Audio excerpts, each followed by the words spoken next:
Hello my champions, how are you all? I hope you are doing well. तो आज हमें पढ़ना है क्लास 9th का चैप्टर टिश्यू। ओके, तो पिछले लेक्चर में जो हमने पढ़ा था वो था सेल। सेल में तुमने पढ़ा होगा, जो सेल था उस चैप्टर में तुमने क्या पढ़ा था कि जो लिविंग ऑर्गेनिज्म होते हैं फ्रेंड्स, जो लिविंग ऑर्गेनिज्म होते हैं वो किससे बने होते हैं? उनका स्मॉलेस्ट यूनिट जो है वो किससे बना है? वो क्या था? हमारा सेल था। ठीक है, सेल था। सेल क्या है? Smallest structural and functional unit of living organism. जितने भी लिविंग ऑर्गेनिज्म है वो किससे बने हैं? सेल से। कुछ ऑर्गेनिज्म जो होते हैं वो यूनिसेलुलर होते हैं, यानी एक सेल से बने होते हैं, एग्जाम्पल अमीबा। और कुछ ऑर्गेनिज्म ऐसे होते हैं जो बहुत सारे मेनी सेल से मिलकर बने होते हैं, मिलियंस ऑफ सेल से। उन्हें हम कहते हैं मल्टी सेलुलर ऑर्गेनिज्म। तो जो मल्टी सेलुलर ऑर्गेनिज्म है फ्रेंड्स, उनके पास मिलियंस ऑफ सेल्स हैं।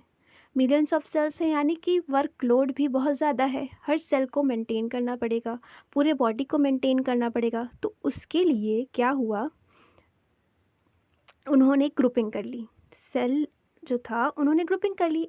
इस ग्रुपिंग को समझने से पहले एक एग्जाम्पल से रिलेट करो कि समझ लो, जो हमारी सोसाइटी है फ्रेंड्स, जो हमारी सोसाइटी है उसमें किसी एक के ऊपर तो हम काम नहीं डालते ना। एक के ऊपर काम डाल देंगे तो क्या सोसाइटी चल पाएगी?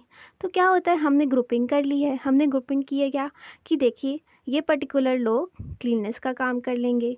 फार्मर्स जो है हमारी, उनकी ग्रुपिंग है, वो क्या काम करते हैं? एग्रीकल्चर का काम संभालते हैं। ठीक है, वैसे ही कुछ लोग हमारे यहाँ जो इस एक्सपर्टीज़ होते हैं वो किसका काम करते हैं? वो सर्विस प्रोवाइड करते हैं। वैसे ही सब ने क्या की है? ग्रुपिंग कर रखी है ताकि सोसाइटी चल सके। अगर ऐसा नहीं होगा तो सोसाइटी नहीं चल पाएगी। वैसे ही सेम कॉन्सेप्ट हमारे बॉडी में है, लगता है। ठीक है, जो हमारी बॉडी है फ्रेंड्स वो बहुत मिलियंस ऑफ सेल से मिलकर बनी है। तो किसी किसी एक सेल से हमारी बॉडी नहीं चल सकती क्योंकि हम मल्टी सेलुलर ऑर्गेनिज्म है।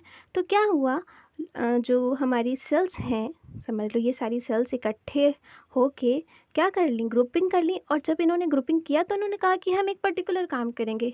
मान लो कि इन्होंने मूवमेंट का काम संभाल लिया। किसका? कि जितना भी मूवमेंट होगा उसकी जिम्मेदारी हम लेते हैं। ठीक है, और इस ग्रुप वाले जो इन्होंने ग्रुपिंग की, उस वाले जो इन्होंने ग्रुपिंग की है सेल को, उसको हमने कह दिया ये मस्कुलर टिश्यू हो गई भाई। ये क्या हो गई? मस्कुलर टिश्यू हो गई।